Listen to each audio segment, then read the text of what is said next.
السلام علیکم۔ اچھا جی، پاکستان میں مدارس کے بچوں کو کافی تنقید کا نشانہ بنایا جاتا ہے ان لوگوں کی طرف سے جو خود کو پڑھے لکھے بولتے ہیں، انجینئر، ڈاکٹرز، پروفیسر یا جو انڈسٹری سے تعلق رکھنے والے لوگ ہیں، وہ تمام لوگ مدارس کے بچوں کے اوپر کافی تنقید کیا کرتے ہیں، ان کی ایجوکیشن کے اوپر کافی سوال اٹھاتے ہیں۔ حالانکہ جو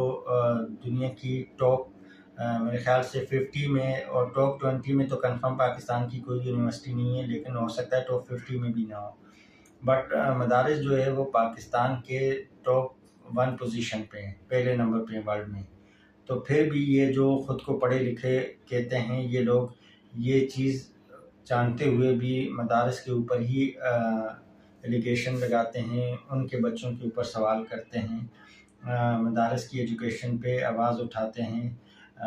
مدارس کی ایجوکیشن کے حوالے سے پروپوگنڈا کر رہے ہوتے ہیں۔ حالانکہ وہ جس جگہ سے پاس آؤٹ ہوئے ہوتے ہیں وہ پاکستان کی وہ یونیورسٹی ورلڈ کے اندر ٹاپ 20 میں بھی شاید شامل نہ ہو، اور مدارس جو نمبر 1 پوزیشن پہ اس پہ سوال اٹھاتے ہیں۔